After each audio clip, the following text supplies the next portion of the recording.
नमस्कार दोस्तों, मैथ के जीरो टू हीरो बैच की क्लास नंबर 2 में आपका फिर से स्वागत है।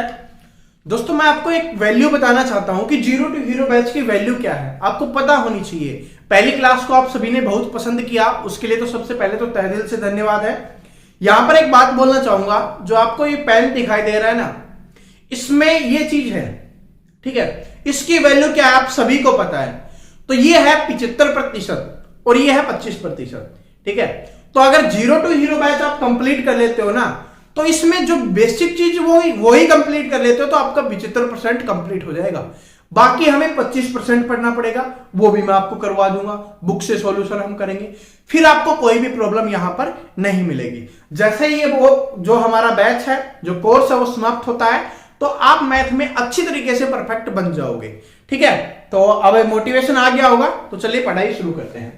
तो सबसे पहले हम यहां पर चलते हैं क्लास नंबर 2 में। तो यहां पर देखिए, आप सभी ने देखा होगा, यहां पर 5 + 6 लिखा हुआ है, 11 आ गया। अब ये 11 आगे ये आया कैसे? जिसके आगे कुछ भी नहीं लिखा होता, इसका मतलब इसके आगे प्लस लिखा हुआ है। जिसके आगे कुछ नहीं लिखा हुआ, इसका मतलब इसके आगे प्लस लिखा हुआ है। तो ये देखिए, प्लस प्लस यानी जोड़ की दो संख्याओं को हम क्या कर देते हैं, जोड़ देते हैं और उसके सामने भी जोड़ लिखते हैं। तो जो जोड़ होता है, प्लस होता है, उसको हम नहीं लिखते, ठीक है, क्योंकि हमें इससे पता चल जाता है कि प्लस ही है, इसलिए हम यहां पर नहीं लिखते।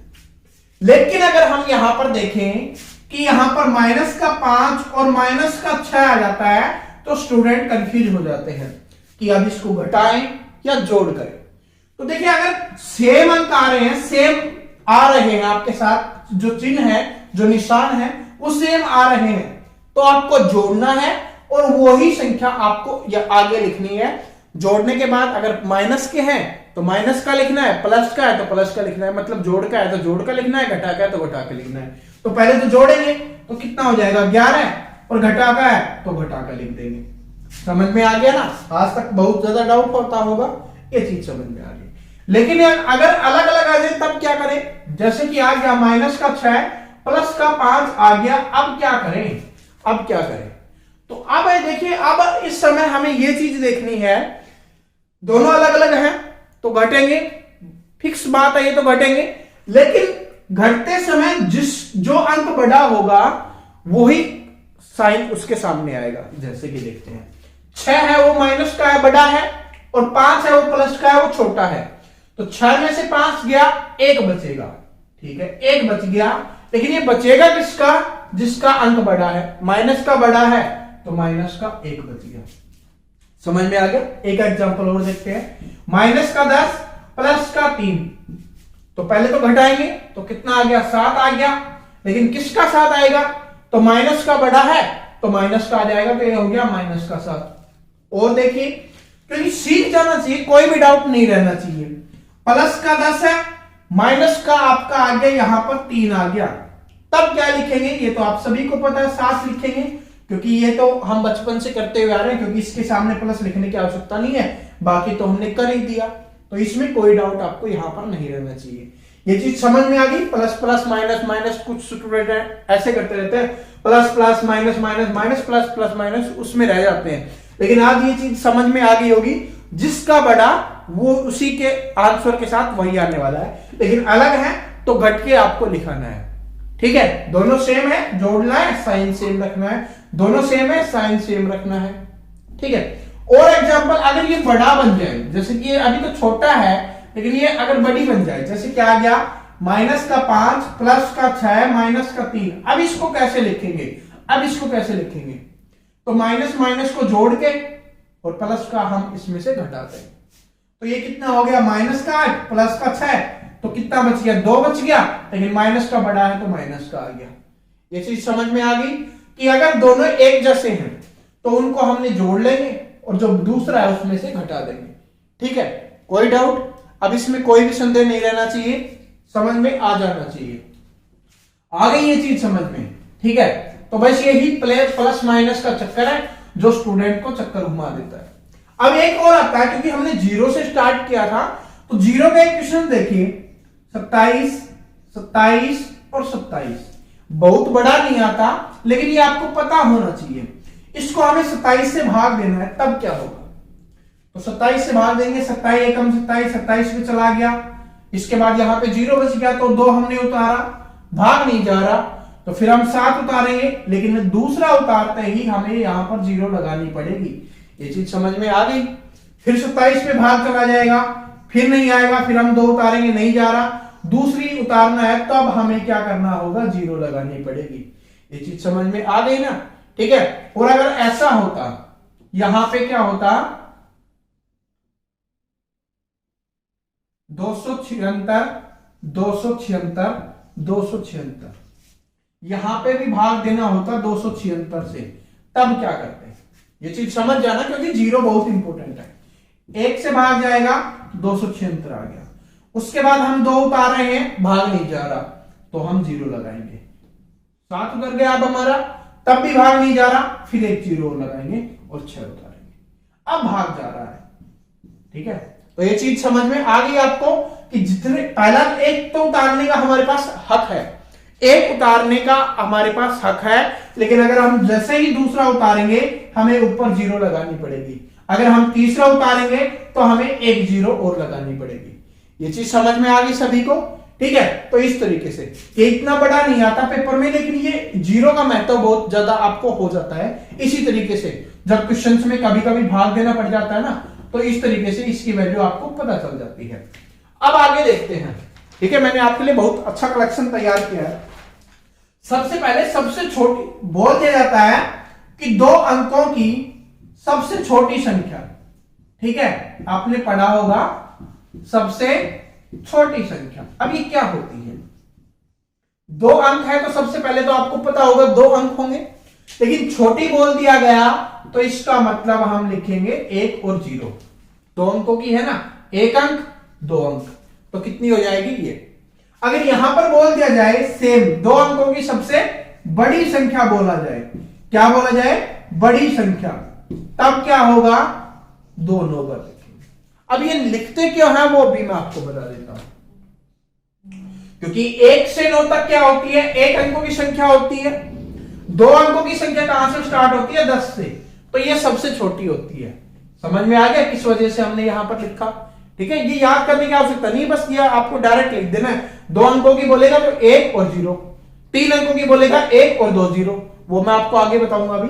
ठीक है, और उसके बाद सबसे बड़ी संख्या कौन सी होती है? 99 होती है। क्यों? क्योंकि 100 लिखते ही वो 3 अंकों की बन जाएगी अगली संख्या, लेकिन हमने 2 अंकों की पूछी है तो 99, इसलिए ये सबसे बड़ी संख्या होती है। 3 अंकों की सबसे छोटी संख्या होगी तो 1 लिखेंगे और 2 0 लिखेंगे, क्योंकि 99 2 अंकों की सबसे बड़ी संख्या है। उसके बाद क्या आता है? 100 आता है, जो सबसे छोटी हो जाएगी 3 अंकों की। उसके बाद सबसे बड़ी संख्या पूछेगा 3 अंकों की, तो वो क्या हो जाएगी? 999 हो जाएगी। ये चीज समझ में आ गई आप सभी को? ठीक है, और यहीं पे संख्याओं में ही मैं आपको यहां पर बताना चाहूंगा, जैसे ये 999 है, तो इसमें इसका मतलब क्या है? इसका मतलब है यूनिट डिजिट, यानी कि इकाई का अंक। इसको क्या बोलते हैं? इकाई का अंक। ये देखिए नंबर सिस्टम में आएगा तब मैं आपको अच्छे समझाऊंगा। ये आएगा आपका इकाई का अंक। पहला अंक होता है ना, उसको हम बोलते हैं इकाई का अंक। दूसरा अंक वो होता है, उसको बोलते हैं दहाई का अंक। क्या बोलते हैं इसको? दहाई का अंक बोलते हैं। तीसरा होता है, उसको बोलते हैं सैकड़े का अंक। बस यही इंपॉर्टेंट है, बाकी तो आप सभी को पता है, 1000, 10,000, लाख, ये सारी चीजें आपको पता है। ये चीज समझ में आ गई। लेकिन ये बनता कैसे है? देखिए यहां पर 999 है, इसको हम तोड़ के लिखें तो क्या होगा? 900 प्लस 90 प्लस 9, इस तरीके से होगा।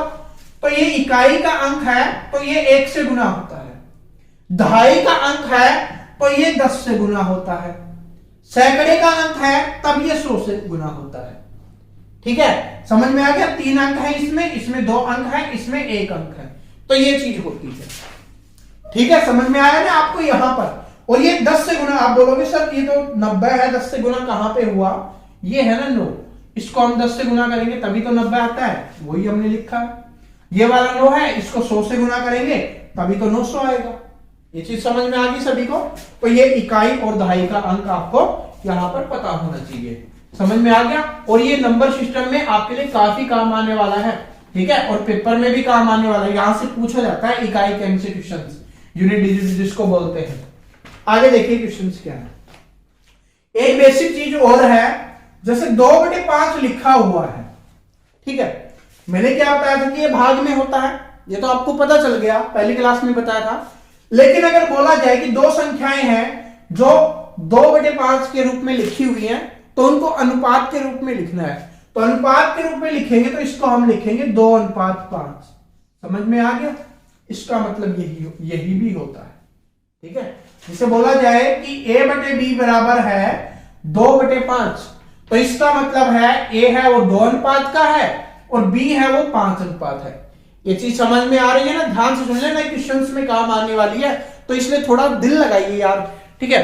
जैसे किसी भी चीज में दिल लगा लेते हैं ना, मन लगा लेते हैं, अच्छे समझ में आ जाती है। तो यहां पर भी लगा लोगे ना तो अच्छे समझ में आ जाएगा। इस यहां पर दिल लगाओगे तो आपकी लाइफ बन जाएगी, पता है ना ये आपको, ठीक है। तो ये आपको समझ में आ गया कि 2/5 है तो उसको 2:5 में लिख सकते हैं। जैसे 3/5 है तो इसको अनुपात में लिखना है तो 3:5। जैसे आगे आगे क्वेश्चंस करेंगे ना, तब ये सारी चीजें आपको काम आती हुई नजर आएंगी, तब आपको पता चलेगा कि इन बेसिक क्लास की वैल्यू क्या है, ठीक है। तो समझ में आ गया ये, ठीक है। अब एक और आता है, एक चीज और आती है जो हमारे काफी काम आती है। जैसे हम काम और समय में करेंगे और भी काफी क्वेश्चंस करेंगे तब काम आएगी। क्या? जैसे लिखा हुआ है 2/5 और बराबर 3/5, इसको बोलते हैं क्रॉस मल्टीप्लाई करना, मतलब कि ऐसे गुना करना। इसकी इससे गुना होगी और इसकी इससे गुना होगी, आमने सामने वाले की। तो इसको लिखेंगे 2 गुना 5 बराबर लिखेंगे 5 गुना 3, ठीक है। तो ये हो जाएगा हमारा 10 और ये हो जाएगा हमारा 15, ठीक है। मैंने यहां पर लिखा है बस एक आइडिया देने के लिए कि इस तरीके से होता है। यहां पर कुछ भी संख्याएं होंगी, जैसे यहां पर दे दिया जाता है आपको 2/5 बराबर दे दिया जाएगा x/5।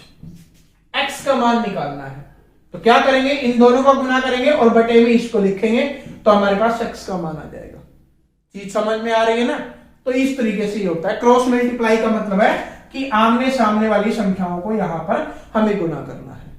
यहां पर कुछ स्टूडेंट क्या गलती कर देते हैं वो मैं आपको बता देता हूं कि ऐसे बराबर में लिखा हुआ है तो क्या करते हैं वो इससे इसको भी काट देते हैं, ऐसा नहीं कटेगा, ठीक है। इससे ये कट सकता है, ठीक है, ये चीज समझ में आ रही। इससे ये कट सकता है, इससे ये कट सकता है, लेकिन ये और ये नहीं कटेंगे क्योंकि ये दोनों एक ही फैमिली के बनने वाले, क्योंकि आपको बताया था ना कि आपस में जाके गुना हो जाएंगे, ठीक है। मतलब कि बोलते हैं ना 1 और 1 11 हो जाना, उसी तरीके से ये एक संख्या ये एक संख्या मिलके अपना एक जोड़ा बनाएंगे, मजबूत जोड़ा, ठीक है। तो ये आपस में कट नहीं सकते, बस ये ऊपर सी संख्याएं कट सकती हैं, इधर से इधर और इधर से इधर कट सकती है। ये चीज समझ में आ गई सभी को, ठीक है। ये क्वेश्चन से आप करोगे ना तब आपको और अच्छे समझ में आ जाएगी। बस ये चीजें, और एक क्लास है वो कंटिन्यू रहेगी। कल पहली क्लास थी ताकि स्टूडेंट को पता चल जाए, इसलिए हमने थोड़ा ब्रेक लिया था 1 दिन का, ठीक है। अब आगे देखिए, आगे आपके काम क्या आता है। जैसे आ गया a+a, ये बहुत ज्यादा स्टूडेंट को डाउट करता है। a+a को लिखेंगे 2a। अब ये ऐसा क्यों है? देखिए अगर एक जैसे हैं, ध्यान से सुनना, एक जैसे हैं तो हम उनको जोड़ के लिख देंगे। जैसे कि 5a + 3a है, दोनों में a है तो इसको जोड़ देंगे, 5 और 3 क्या हो जाएगा 8a। एक बार a लिखेंगे, 2 बार a नहीं लिखेंगे, ठीक है। यहां पर एक a था तब हमने 2a लिखा था, क्योंकि कुछ भी नहीं लिखा हुआ, इसका मतलब 1 लिखा हुआ है, ठीक है। तो यहां पर 3 है और यहां पर 5 है, तो 3 5 8 और 2a है तो a लिख देंगे। यहां पर देखिए 3a + 2a है, तो इन दोनों को जोड़ेंगे, 3 और 2 5 और a लिख देंगे। समझ में आ गया? ये चीज समझ में आ गई सभी को, ठीक है। ऐसे ही यहां पर होता है, ये तो जोड़ की बात होगी। अब हम घटा की बात करें तो ये है 3a - 2a, दोनों एक जैसे हैं तो घट जाएंगे, तो 3a में से 2a गया तो 1a बच गया, ठीक है। एक हमें लिखने की आवश्यकता नहीं होती, इसलिए हम नहीं लिखते। ये हो गया 5a - 3a, तो 5a में से 3a गया तो क्या बच जाएगा हमारा 2a बच जाएगा। ये चीज समझ में आ गई कि जोड़ना है घटाना है, तो अगर एक जैसे हैं तो उनको कर सकते हैं, हम जोड़ भी सकते हैं और घटा भी सकते हैं। यहां पर a की जगह आपको x मिल सकता है, x मिल जाएगा, y मिल जाएगा, कुछ भी मिल जाएगा, लेकिन दोनों सेम रहेंगे, मतलब कि एक जैसे रहेंगे, तभी हम ये चीज कर सकते हैं। अगर यहां पर जोड़ की घटा की बात होगी, लेकिन अगर गुना में हो तब, गुना में होंगे तब क्या करेंगे, तो वो भी देखिए। जैसे कि a है गुना में a है, ठीक है, तो इसको क्या लिखेंगे, जिसके ऊपर एक बात यहां पर नोट करना, जिसके ऊपर कुछ भी नहीं लिखा होता उसकी पावर हमेशा क्या होती है, एक होती है, और जिसका आधार सेम होता है और गुना में होते हैं उनकी पावर जुड़ जाती है, तो ये क्या हो जाएगा a, और पावर जोड़ के लिख देंगे। इसीलिए हम बोलते हैं ना a गुना a बराबर a स्क्वायर। चीज समझ में आई, क्योंकि पावर एक है, पावर एक है, गुना में है तो जुड़ जाएगा, एक प्लस एक कितना बन जाएगा, 2, तो a की पावर क्या बन जाएगी, 2। फॉर एग्जाम्पल और देखते हैं कि a की पावर 2 गुना में a की पावर 5 है, तो क्या होगा, बेस सेम है यानी आधार सेम है, a लिखेंगे, दोनों को जोड़ के लिख देंगे a की पावर 7। समझ में आया। जैसे और देखते हैं कि a की पावर 3 गुना में a की पावर 13 है, तो क्या लिखेंगे, बेस सेम है आधार सेम है, a लिखेंगे और इनको जोड़ देंगे तो a की पावर 16।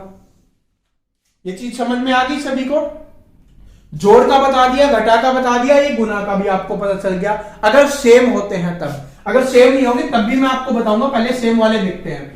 अब भाग का भी देख लीजिए, तो भाग के में क्या है, जैसे a की पावर 3 है, a की पावर 2 है भाग में, तो भाग में क्या होता है कि पावर घट जाती है, ये बात नोट क्या होती है, पावर घट जाती है। तो यहां पर क्या होगा कि a की पावर 3 में से 2 गया तो क्या बच गया, a की पावर 1, जिसको हम a लिख देंगे, या जिसको कैसे भी करते हैं, इसको ऐसे भी लिख सकते हैं, a की पावर 2 इंटू में a की पावर 1 बटे में a 2 की पावर 2, 2 से 2 कैंसिल, a बच गया। इंटू का मतलब ये आता है, यहां पर पॉइंट का मतलब होता है गुना, जैसे लिखा हुआ है ना a इंटू a, तो इसका मतलब होता है गुना, इसको हम फिर a स्क्वायर लिख देते हैं, तो यहां पर इंटू का मतलब होता है गुना।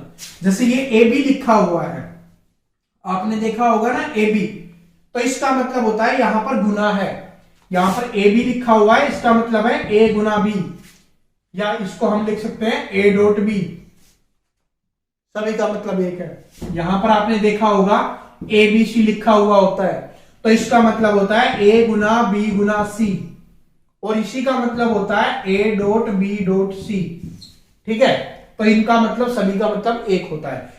इसको इसलिए लिखते हैं ताकि ये अच्छा लगता है दिखने में, ऐसा लिखेंगे तो दिखने में थोड़ा अच्छा नहीं लगता, इसमें भी थोड़ा अच्छा नहीं लगता, इसलिए हम इसको यूज करते हैं। कभी कभी इसको भी यूज करते हैं, जब हमें काटना होता है आपस में, तब हम इसका भी यूज कर लेते हैं। तो ये चीज समझ में आ गई। भाग में होगा तब क्या करेंगे, सिर्फ घटाना है, जैसे a की पावर 4 बटे a है, तो इसमें से घटा देंगे क्योंकि इसकी पावर 1 है, इसकी पावर 4 है, तो 4 में से 1 गया तो a की पावर 3 बच जाएगी। ये चीज समझ में आ गई, ठीक है। अब आगे देखते हैं, अगर सेम नहीं है तब क्या होगा। अगर ये चीज सेम नहीं है तो वो वही रुक जाएगी, आगे सोल्व नहीं करेंगे। आपने देखा होगा ना काफी जगह पे आंसर सोल्व नहीं होते, रह जाता है। तो जैसे a प्लस बी हो गया, अब दोनों अलग अलग हैं तो ये ऐसे ही रहेगा। 2a माइनस बी हो गया, माइनस हो प्लस हो इससे कोई फर्क नहीं पड़ता, दोनों अलग अलग हैं तो ये ऐसे रहेंगे, इनमें कोई भी बदलाव नहीं होगा। 4a माइनस 2b हो गया, ये भी ऐसे रहेगा, इसमें भी कोई बदलाव नहीं होगा। तो ये चीज समझ में आ गई। सेम होते तब तो हम बदलाव कर देते, इससे फर्क नहीं पड़ता, बी लिखा हुआ है ए लिखा हुआ है, ठीक है, लेकिन अलग आ गया तब हम इसमें कुछ भी नहीं लिखेंगे, इसमें कुछ भी नहीं डालेंगे। ये चीज समझ में आ गई सभी को, ठीक है। और ये चीज आपको याद होनी चाहिए कि अगर किसी की पावर कुछ भी नहीं होता, इसका मतलब है उसकी पावर क्या होती है, 1 होती है, ठीक है। और एक चीज और बताई थी कि अगर a की पावर 0 हो तब क्या होगा, वो 1 होता है। 100 की पावर 0 है तब क्या होता है, 1 होता है। ये चीज समझ में आ रही है ना, ये चीज आपको पता होनी चाहिए, ठीक है। ये चीज आपको पता होनी चाहिए, सभी स्टूडेंट को ये दिमाग में होना चाहिए कि ये क्या होता है, ठीक है। ये चीज समझ में आ गई ना, क्योंकि ये है ऐसी चीज है जो आपके बार बार एग्जाम में बार बार क्वेश्चंस में आएगी, तब आपको प्रॉब्लम नहीं होनी चाहिए। जैसे कि फॉर एग्जांपल अभी हमने देखा था, उसी को आगे देखते हैं। आपको यहां पर a की पावर 3 गुना a की पावर 2 था, तो हम क्या कर रहे थे, a लिख के और इसको जोड़ के लिख रहे थे। लेकिन a की जगह अगर आ गया 5 की पावर 2 गुना में 5 की पावर 12, तब क्या करेंगे। अब इसमें घबराना नहीं है, ये a का मान है, a की जगह पे आया है, तब भी हम लिखेंगे 5 और ऊपर जोड़ के लिख देंगे 14। ठीक है, ऐसा ही बाहर में होगा तब भी कर देंगे, बस ये सेम होना चाहिए, मतलब कि ये दोनों एक जैसे होने चाहिए। ये चीज समझ में आ गई सभी को? ठीक है। और अगर यहां पर एक चीज और देखना, यहां पर ये लिखा हुआ है a की पावर 2, इसका मतलब क्या होता है? इसका मतलब होता है a गुना a। ठीक है, क्योंकि a को 2 बार गुना किया गया। 5 की पावर 3 लिखी हुई है, इसका मतलब है 5 को 3 बार गुना किया गया है। 5 और जितनी पावर उतनी बार गुना। 10 की पावर 7 है, इसका मतलब है 10 को 7 बार गुना किया गया है। ये चीज आपको पता होनी चाहिए। ठीक है, इसमें कोई भी आपका डाउट नहीं रहना चाहिए। 7 बार हो गया ना, 3 और 4 7 बार, इसका मतलब यही होता है। ठीक है, इसलिए तो हम बोलते हैं 2 की पावर 2, तब उसको लिखते हैं 4। 4 क्यों लिखते हैं? क्योंकि 2 को 2 बार गुना किया, क्योंकि 2 है, 2 बार गुना किया, 2 गुना 2 कितना होता है? 4 होता है। आपने देखा होगा कि 3 का स्क्वायर कितना होता है? 9 होता है। ये तो स्क्वायर वाले में मैं आपको अच्छे समझाऊंगा। ठीक है, तो ये 9 होता है। क्यों होता है? क्योंकि इसका मतलब है 3 गुना 3, क्योंकि 3 को 2 बार गुना करना है ना, तो ये होता है 9, यही होता है। ठीक है, 4 की पावर 2 होती है, उसको 16 बोलते हैं। क्यों? क्योंकि इसमें होता है 4 गुना 4, और ये कितना होता है? 16 होता है, इसलिए हम इसको 16 लिखते हैं। ये चीज समझ में आ गई सभी को? तो इसमें अब कोई डाउट आपको नहीं रहना चाहिए। अब आपको एक चीज और सिखाता हूं, जैसे छोटे छोटे गुना होते हैं ना, उनको आप, ऐसा तो है नहीं कि जैसे कि 15 गुना 12 है, तो आप इसको हर बार ऐसे थोड़ी ना करोगे। ऐसे करोगे तो पेपर में इतना नहीं होगा कि 15 दूनी 30 आ गया, फिर उसके बाद क्या किया? 15 किया, फिर क्या हुआ? 180 आया। इतना बड़ा तो आप नहीं करोगे ना। छोटा कैसे करते हैं वो सीखिए। अगर छोटा है तब तो कर लेते हैं, बड़ा होगा तब हम ऐसे कर लेंगे, कोई दिक्कत नहीं है। क्योंकि जितना हम अपने आप से बिना पेन के सोल्व कर पाएंगे उतना हमारे लिए अच्छा रहेगा। तो इसके गुना करने के 2 तरीके हैं। या तो आप इसको कॉमन मान लीजिए या इसको मान लीजिए, मतलब एक को रोक के रखना है। ठीक है, तो हम इसको रोक के रखते हैं, जो छोटा हमें दिख रहा है ये दिख रहा है, तो इसको रोक के रखेंगे। तो 15 है, उसको क्या करेंगे? ये है हमारा 15 है, तो इसको पहले इससे गुना करेंगे। तो 15 को 2 से गुना किया, कितना आया? 30 आया। तो यहां पर 0 लिखेंगे, और ये 3 है उसको ऊपर लिख देंगे, 30 का 3। इसके बाद क्या हुआ कि 15 को 1 से गुना किया, 15 आया, और इसको 15 जोड़ देंगे, तो कितना हो जाएगा? ये 0 8 और 1 180 हो गया। ये करने की आवश्यकता नहीं है, वैसे ही आपको पता चल जाएगा। ठीक है, क्या? वैसे ही आपको पता चल जाएगा। दूसरा तरीका क्या है कि 15 को यहां पर 10 से गुना करेंगे 150, और 15 को 2 से गुना करेंगे तो कितना हो जाएगा? 30, 150 और 30 180। ये ट्रिक होती है जिनको आपको यूज करना है। जैसे कि मैं आपको और बताना चाहूं, 12 गुना 10 है। अब यहां पर देखिए, पहले इसको क्या करेंगे? 0 से गुना करेंगे, तो 12 को 0 से गुना करेंगे, क्या आएगी? 0 0 हमने लिख दिया। फिर इसके बाद 12 को इससे गुना करेंगे, ये लिख देंगे, तो ये हो गया 120। और आप सभी को पता है ये ऐसा ही होता है, मैंने इसलिए लिखा है ताकि आपको ये प्रूफ हो जाए, ये पता चल जाए। जैसे यहां पर देखिए कि 13 गुना 11 है, तो इसको क्या लिखेंगे? पहले 13 है, इसको पहले इसे 1 से गुना करेंगे तो कितना आएगा? 13 आएगा, तो हम यहां पर 3 लिख देंगे और 1 ऊपर लिख लेंगे। फिर उसके बाद 13 आएगा, उसको यहां पर लिख लेंगे, बस जोड़ेंगे 3 4 और 1, क्योंकि जो ये असल होती है ना वही इसमें जोड़ना होता है। 3 तो हमारा है ही, इसमें जोड़ा और ये हो गया। ठीक है, इस तरीके से हम इसको गुना कर सकते हैं। ये चीज समझ में आ गई होगी सभी को? ठीक है, तो आपको ये बताना है कमेंट करके, सभी स्टूडेंट कमेंट करके ये बताना है कि ये जो चीजें आपको समझ आ रही हैं क्या रियली में आपको बाद में भी याद रहती हैं, या आप इनकी प्रैक्टिस करते हो या नहीं करते। क्योंकि मैंने जितनी भी चीजें बताई है ना, उनकी अगर आप प्रैक्टिस कर लेते हो ना, तो धीरे धीरे इंप्रूवमेंट हो जाएगा। एकदम से इंप्रूवमेंट नहीं होता है, ये बात आप सभी को पता है। ठीक है, एकदम से दही नहीं जमता है, पहले हमें दूध को गर्म करना होता है, फिर उसमें जो जामन होता है जिससे हम दूध को जमाते हैं वो डालना पड़ता है, उसके बाद फिर वेट करना पड़ता है, फिर वो दही जमता है। ये आप सभी को पता है ना, क्योंकि मैंने इसलिए एग्जांपल दिया है क्योंकि सब हम इसको यूज करते हैं। तो उसी तरीके से है, धीरे धीरे मैं वादा करता हूं 3 मंथ में कंप्लीट हो जाएगा, और इस तरीके से कंप्लीट हो जाएगा। बस स्टार्टिंग है, इसमें थोड़ा थोड़ा हम सीख रहे हैं। जैसे जैसे आपके अंदर जुनून आएगा, जैसे जैसे आप सीखने की चाह बढ़ेगी, हम और तेजी से बढ़ेंगे और थोड़ी लंबी क्लास करेंगे, धीरे धीरे क्लास को इंक्रीज करेंगे, ठीक है। तो उससे क्या होगा कि अगर पढ़ने का मन करने लग जाना, सबसे पहली बात है कि पढ़ने में मन लगना चाहिए। जब पढ़ने में मन लग जाएगा ना, फिर तो हम कितनी भी बड़ी क्लास करें उससे आपको ना फर्क पड़ेगा ना मुझे फर्क पड़ेगा, ठीक है। आपका इंटरेस्ट जितना रहेगा, जितना आप सपोर्ट करोगे, जितना आप अपने दोस्तों के साथ शेयर करोगे, जितना इस वीडियो को लाइक करोगे, जितना आप चैनल को सब्सक्राइब करके बेल आइकन प्रेस करोगे, उससे मोटिवेशन मिलेगा। और कमेंट करके जरूर बता देना किस किस चीज में आपको प्रॉब्लम होती है, ताकि मैं नेक्स्ट क्लास में उन टॉपिक्स को उठा के आपके सामने लेके आऊं, ठीक है। तो आज की क्लास को यहीं पे समाप्त करते हैं और ये कंटिन्यू रहेगी, अब किसी भी दिन गैप नहीं होगा, ठीक है। और बाकी और भी क्लासेस की, और भी एग्जाम की क्लासेस हैं, वो भी हम कंटिन्यू कर रहे हैं, तो आप उनको भी देख सकते हो। Thank you so much, best of luck.